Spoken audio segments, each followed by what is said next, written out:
Hello everyone and welcome back to another video. Well, it's finally time for my 1000 subscribers special video. And to commemorate 1000 subscribers, even though it was a long time ago now, we are going to be taking a look back at some of the racing games from my childhood. And maybe some of your childhoods too. Now my first games console was a PlayStation 2, and most of the games I played as a kid were on the PS2. Now these games are listed in no particular order. This isn't a ranking video, just a list. But I will be starting this list off with the first video game I ever played. And if you're a regular watcher of this channel, you probably know what that game is.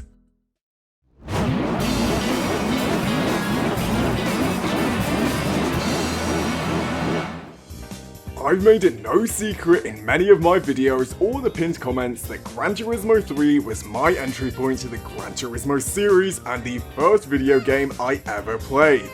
To me, graphically and stylistically, Gran Turismo 3 is beautiful, and the amount of love and passion you can feel playing Gran Turismo 3 is immense.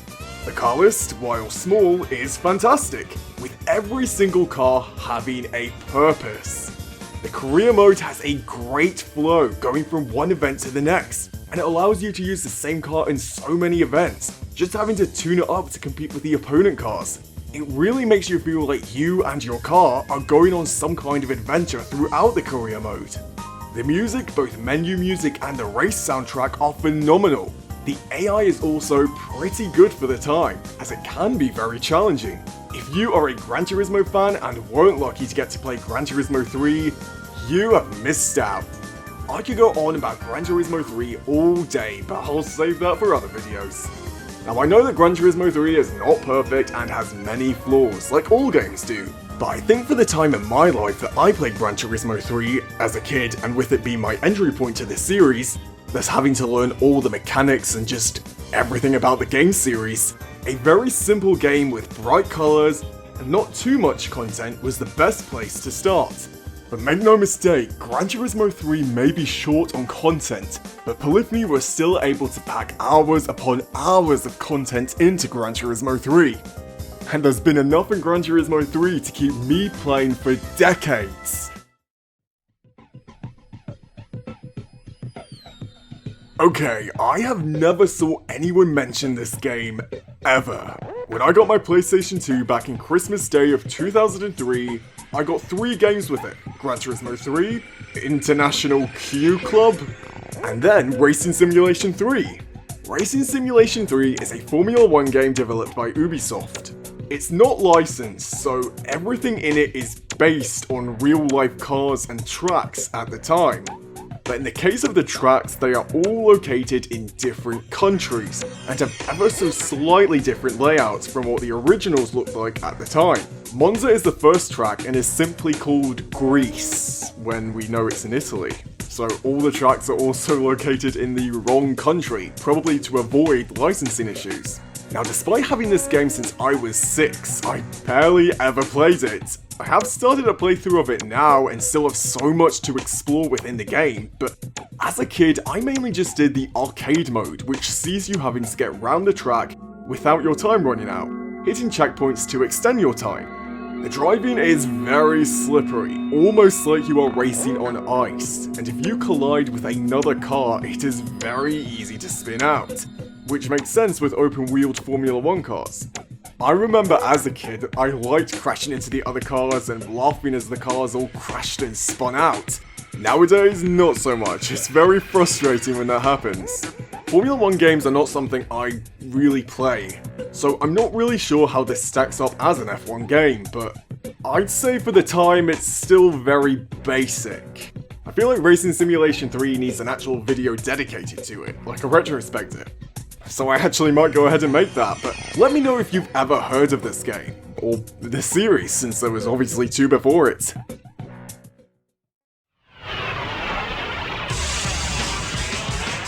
Prêt pour la fête? Yeah! Sweeter than candy! Mr. Jones in the house, yo! Come on! Get it on! Number 1, baby!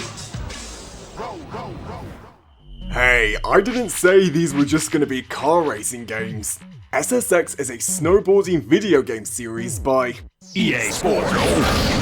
The series would last from 2000 until its final entry at the time of recording, releasing in 2012. The entry for this section is the first game.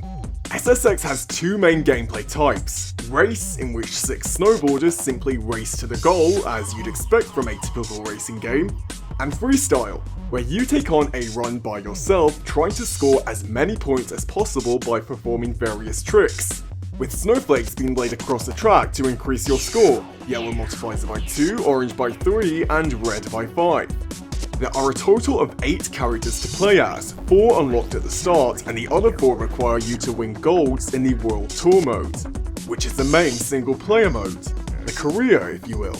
The characters themselves are very loud. Ah! Wahey!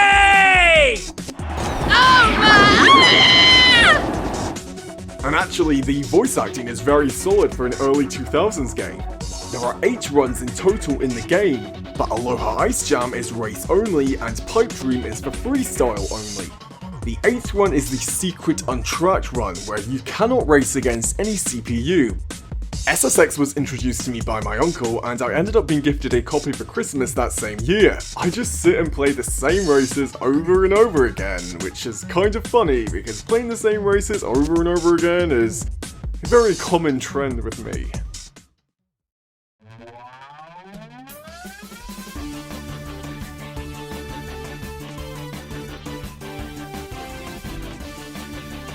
From one game introduced to me by one uncle to another game introduced to me by another of my uncles. I made a video on this Micro Machines game a while back and, well, it barely has any views, so I guess I was right in saying that nobody knows this game. But for me, this game was one I played so much of as a kid, and honestly I want to dedicate a full video to this game, so I won't say too much on it here. Micro Machine games are all very similar. You race in small cars across real-life sized tracks, so everything is huge. And as for the tracks, there's 24 of them, 3 different variants across 8 locations. And these locations are very curious, to say the least, as there's definitely a narrative going on. And there's also a naked man in the bath. Yeah, I have no words for that. As a kid, I didn't see anything wrong with this game, but as an adult and a parent, yeah, I don't think my kids will be playing this just yet. There's 8 characters to pick from, which you can check out in my other Micro Machines video. They are a very crazy bunch, but with the tracks, characters, weapons, and music just mixed together, this game creates a weird, wacky, but for me, very lovable experience.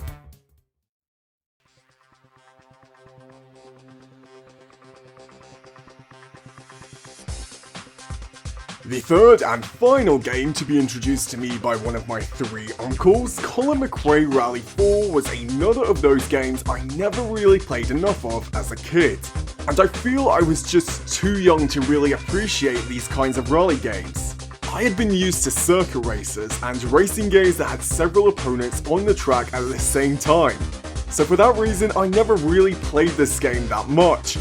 Which is still really out of character for me because I loved rally racing in Gran Turismo, and even the whole aesthetic of Colin McRae Rally 4 I really like too. And sadly, as a result, I don't really have too much to say about it. Although I do remember Derek Ringer's voice as the co-driver. As being Scottish myself, it was cool to hear your accent in a video game. But from what I can remember, the main championship mode has you go on a world tour, competing in rally stages in various countries to try and get the quickest overall time, with each country having about 6 stages. And at the end of the 6 stages, points are rewarded based on your ending position. That's like the most basic description. I remember the damage model being really good and actually affecting your car's performance with engine cutouts or overheating if the engine gets too damaged. There's several classes of rally cars and even a special class made up of non-rally cars to drive. Okay, now I think I really need to go back and experience all this game has to offer.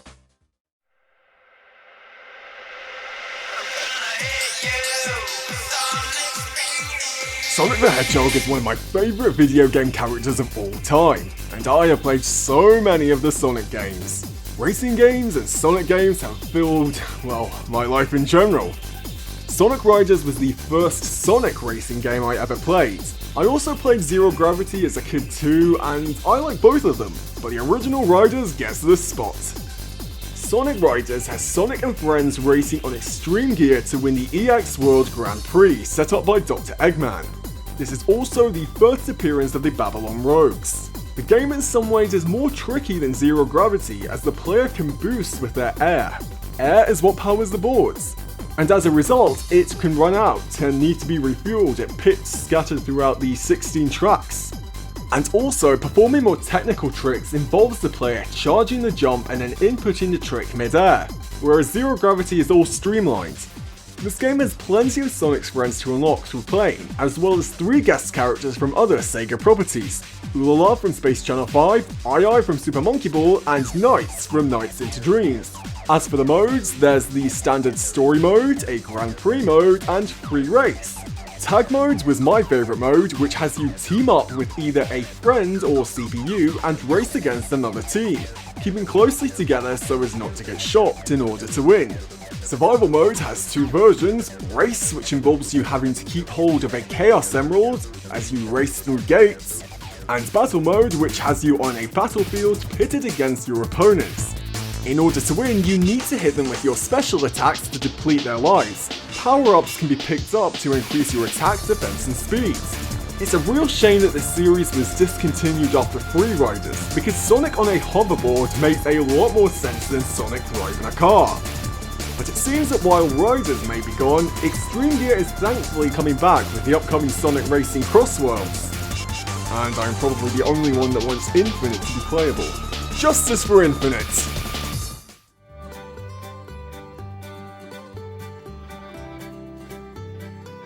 The Disney Pixar Cars films were my favourite Disney films growing up.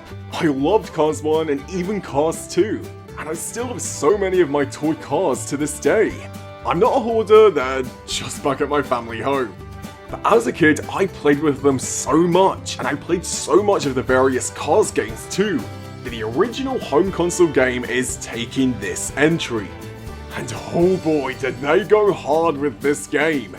Cars the game is at its core a racing game, but it also has a fully open world story mode to go through, with 3 different areas to explore: Radiator Springs, Ornament Valley, and Tailfin Pass, with all 3 having various races and other missions to complete in order to progress the story. The story itself is a sequel to the movie. Unfortunately, not all of the Radiator Springs residents are playable, but all the main characters minus Red the Fire Truck from the movie do appear in this game in some capacity. And for a while, probably due to licensing, this would be the only Cars game that Sally would appear in until Cars 3. As for the soundtrack, words cannot describe how amazing it is. From the iconic main theme that's playing in the background, to the selection of tracks used in the free roam and races, it just works so well, and I listen to so many of the music tracks to this day.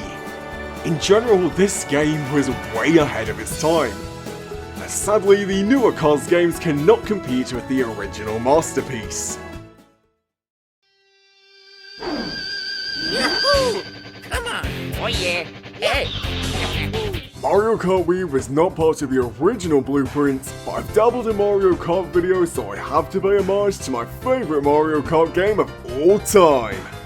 Unlike all the other games on this list, Mario Kart Wii is different, because I mainly played it with my siblings. Growing up, we only had one PlayStation 2 controller that worked reliably, so my brother and I had to take it in turns playing the PlayStation. But with the Nintendo Wii, we had 4 working controllers. And so my brother, sister, and I played together for years and years. But they live on the other side of the country, and my kids don't want to help me record, so no multiplayer footage this time. But as kids, my siblings and I just played Mario Kart Wii for fun, competitively against each other, but not like online competitive play. No crazy shortcuts or anything, just playing to have a good time and definitely causing some arguments. One of our favourite things to do was race using the Aero Glider on 150cc on hard difficulty against the CPU. A lot trickier than it sounds, as Mario Kart Wii is pure chaos. But taking nostalgia aside for now, Mario Kart Wii might not have as much content as, say, Mario Kart 8 Deluxe or Mario Kart World, but for the time it had more content than any other Mario Kart game before it. 24 characters, 2 Mii costumes, 32 tracks with 36 parts in game, 18 of which are bikes, and 10 battle courses.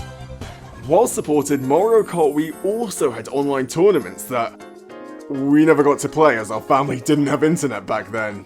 Characters, tracks and karts are mostly unlocked by winning the Grand Prix, but you also have to race in time trial mode to unlock several of the characters and karts too, which involves having to unlock the Expert Staff Go status.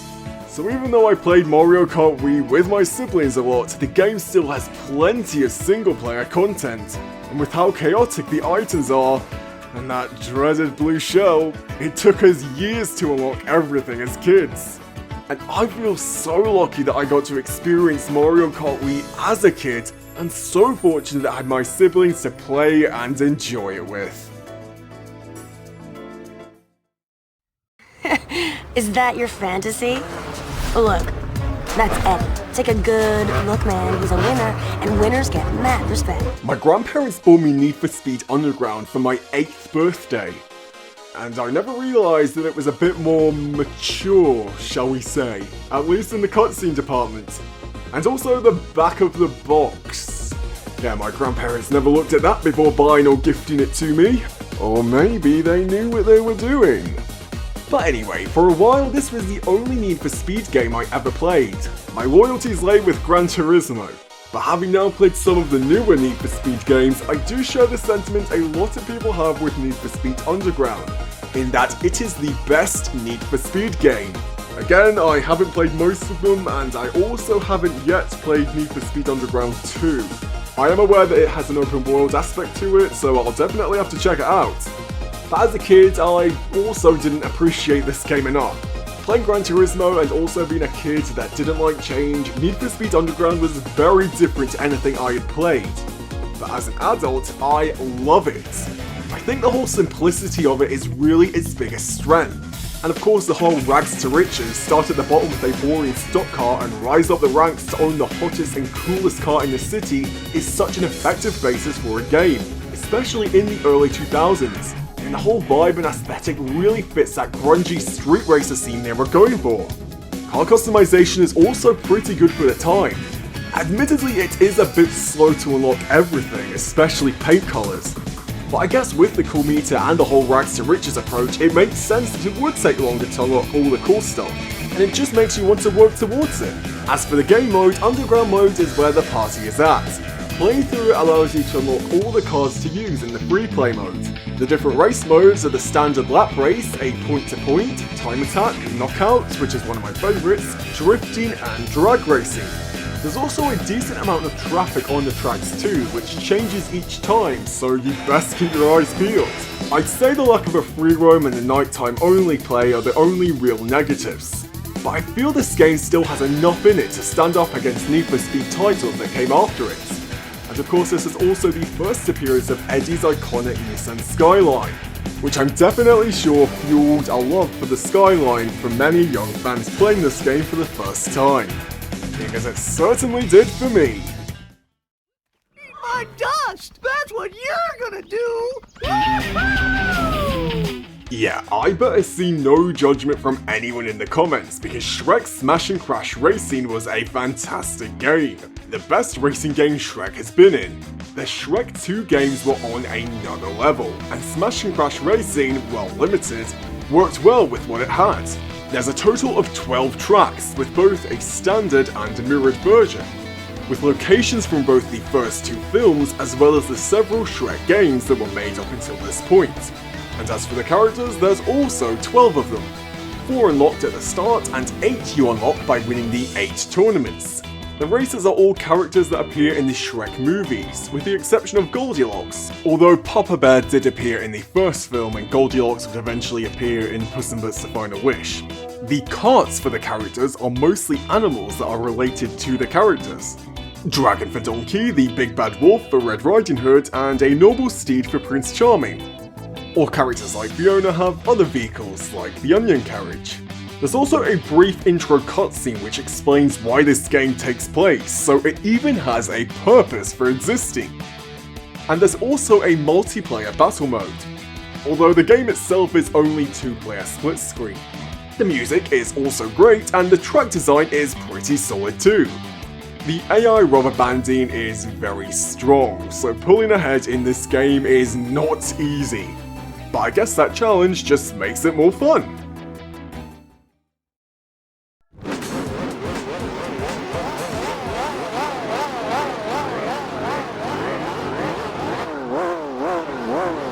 And of course, we have to end this video with the most played racing game from my childhood, Gran Turismo 4. While I love Gran Turismo 3 with all my heart, Gran Turismo 4 was the game I played the most. I think mostly in part to the huge car selection. I actually played this game so much as a kid that I had to get another copy because the first disc I had stopped working. Gran Turismo 4, like Gran Turismo 3, has a phenomenal soundtrack, but with a less saturated and in-your-face aesthetic. It's very peaceful and calming in comparison, and I would find myself just staring for hours at the cars in the dealerships while listening to the GT mode music and wishing I could own all the big, powerful race cars, which years later I eventually did. In terms of events, Gran Turismo 4 really went hard in this department. There are so many events for so many different kinds of cars. Events are dotted all over the world map, and in the dealerships too. It's not a streamlined experience like Gran Turismo 1, 2 and 3, but it's a lot more fun to explore and find things in Gran Turismo 4. I really don't have much more to say because I feel Gran Turismo 4 is the epitome of what a Gran Turismo game should be. Of course Gran Turismo 4 is not perfect, but perfection can't please me. And so I just embrace the imperfections of Gran Turismo 4 and love it the way it is. The game is beautiful to look at, packed with cars, tracks and content, an expansive career mode with a separate driving mission mode too, which took me years to complete. And of course the saving grace that is B-Spec for those extremely long endurance races, making Gran Turismo 4 one of, if not the best Gran Turismo games ever made. And also my favourite racing game of my childhood. Thank you so much for watching. Be sure to let me know which racing games you played as a kid down below in the comments. Don't forget to like and subscribe, and I will see you next time!